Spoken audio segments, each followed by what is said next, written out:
The Lord be with you. And with your A spirit. reading from the Holy Gospel according to Matthew. Glory to you, O Lord. Jesus said, "Woe to you, scribes and Pharisees, you hypocrites!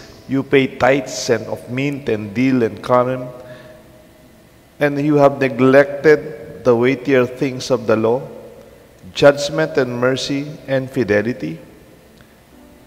But this you should have done without neglecting the others. Blind guides who strain out the gnat and swallow the camel. Woe to you, scribes and Pharisees, you hypocrites! You cleanse the outside of the cup and the dish, but inside they are full of plunder and self-indulgence. Blind Pharisee, cleanse first the inside of the cup, and the outside also may be clean." The Gospel of the Lord. Praise to you, Lord Jesus Christ. Si Jesus sa Gospel parang meron siyang kasamang galit. Gigil.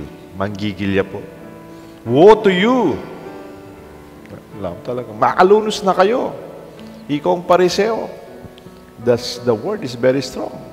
You hypocrites. May katadwan niya po sinabi. Eman tutu. Balat kayo. And yet, this could be defined as divine indignation. Atin po minsan, ikay po mimuha na kayo? Nagalit ka na ba? Tang mikiabe gigel. Mimuha ka.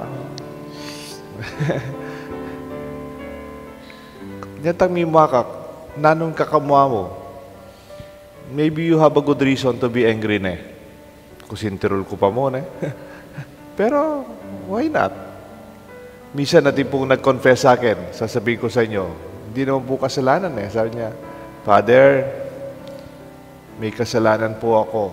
Anong kasalanan mo? Nagalit po ako. Is that sin? Nagalit po ako? Is anger itself a sin? I believe feeling angry, is it a sin? I feel, because anger is an emotion. Anger is a sin? The question is, what caused it?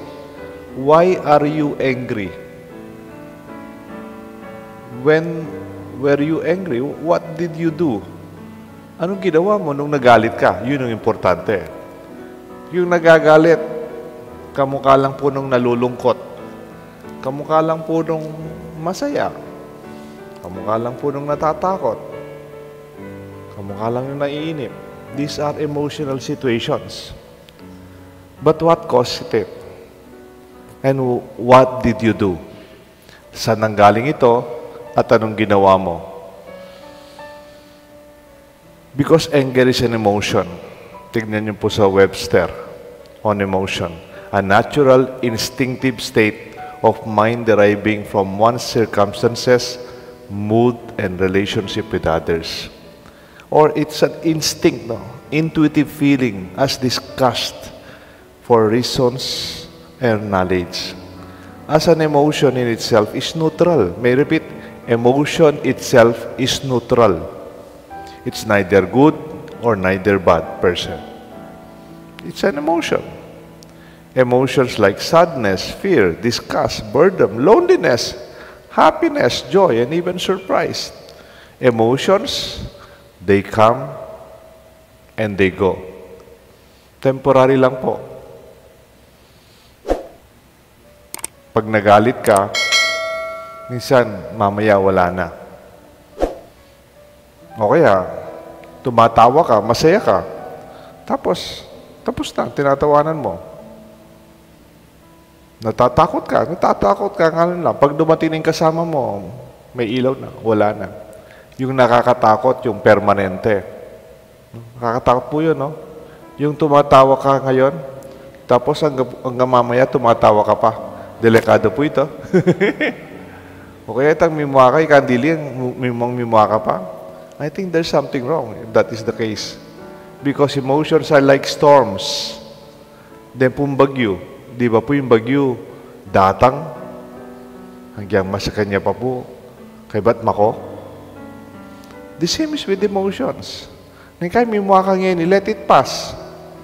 Count, 1 to 10. Let it go.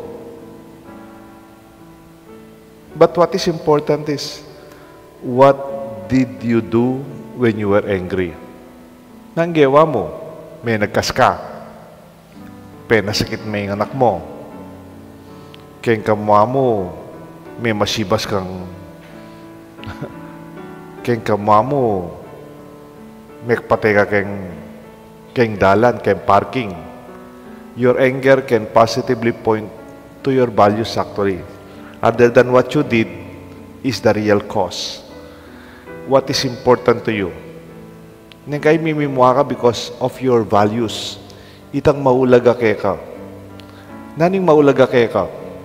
Halimbawa, maulaga kaya kayong oras. Oras. Isabi yun, mikit ko ng alas 8, dintang niya alas 9. Maulaga kaya kayong malinis, likon mo yung baleyo, migbalik ka, nekarinat.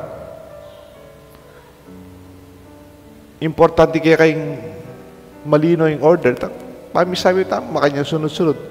Gilo mo. Maulaga kaya kayong tahimik. Nakakangi eh. Or even, maulaga kaya kayong dapat, what is just, itang makatarungan. Pero balang may manusto.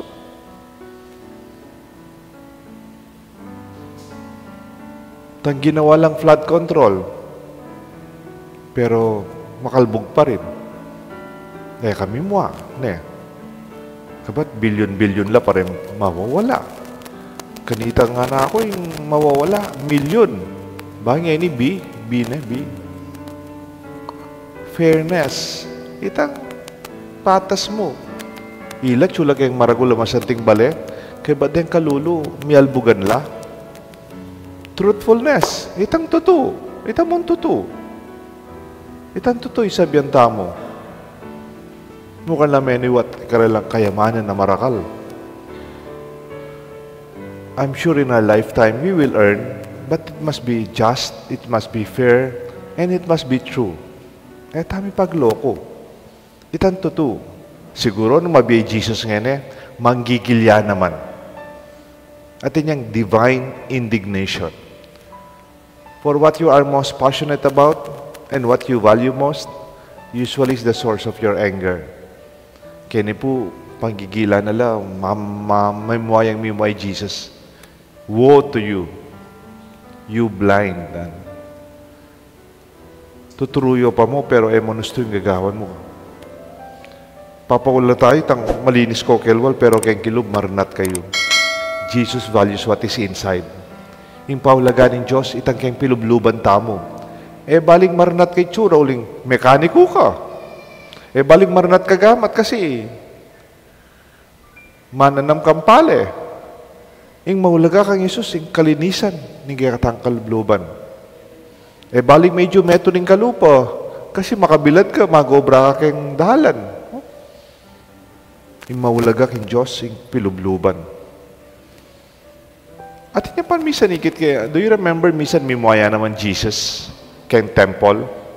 At kabira kayong temple, kamoy Jesus. Pe maligtad no relamesa. At niya pang, niya pa yatang whip, niya pa pong mimwaya po. Because Jesus valued the temple. Nanuwaring kakamuha na karetang magtinda kayong temple. Ba? Ngayon pala retang magtinda ka rin, unfair yung karelang pa magtinda. Ulingin, bali po yung Mecca. Itang center of Muslim faith in Saudi. Dadayo lareng Muslim, mabilog yato. Makanya niya po in Jerusalem. Center there for in Jewish faith. Dadaywan de, dakala estranghero, the strangers. Malam po, pupunta ako kayong malayong lugar, karen touristic areas. Paglokwan do rin tao, itang karelang timbangan gusto. Itang exchange, detang pera da. Kadita, paraparo de pera. Dem pera da rin Greeks, dem pera da rin aliwang lugar, miyaliwala, potang may kaka-exchange, itang patas, paglokon do rin tao, niya mimuaya po. The passion of the house of the Father consumes Jesus even as a young boy. Now we understand why in my Father's house is a temple that you made a marketplace. Geway ang palengki, ing tuknangan, ing templo, ing igpako. Ikitsukanita, bigpalakwan niya po kayong templo because He loved the temple. I think even the times of Jesus were silent times. Di ba timpun times kayong Jesus, tayo akit ang ausandan, the hidden life of Christ. Palagay ko, may rato niya kayong temple kanita, may garal niya. The anger of Jesus was focused to the unjust, unfair, and abusive practices of the sellers in the temple, where the high priests were also benefited. Ingaws na po kanita, holy anger. I think holy anger is a gift. Makatakot ang akakit mo ng gusto, kapabubulad. Akakit mo ng mali, kapasasabi. Then you are part of it, nganapin. Because the Lord loved the temple. It's not really about anger as a bloodthirsty for revenge that seek to harm others. And man po ning mimwa ka rin tao na buri mo panasakit. Ali po, itang lugod na king templo. Anger from the deep carving of for a better church. Ningkay po tang berita mo, sana samasan tayo pa yung pisang banta mo. And anger that seeks for a better society. Ningkay manggigil ka. Ngayon mo po nga ba, makaramdam pong balita. Diksu pamilit king misa. Itang we realize the unjust society where we live. Divine indignation is born out of deep love, holy hope, and holy courage. At pong banal na kamwa. Itang kakamwa mo, itang gusto yung gagawan da. Sobra na. Paglokon da nakatamo. Then if you have that in your heart, God bless you. Let your anger be holy for its right reason and until its fulfillment and its end. Kaya may mga tama yan para panasakitan mo rin tao. Uli nga kakita mo ating bagay ng gusto. Let this be our prayer.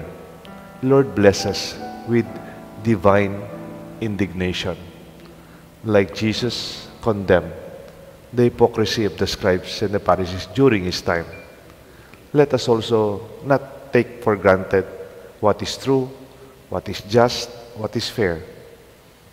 In that way, we become true Christians. We are prophets. We are not only holy, na walang ginagawa. May God bless us all, the Father, the Son, and the Holy Spirit. Amen.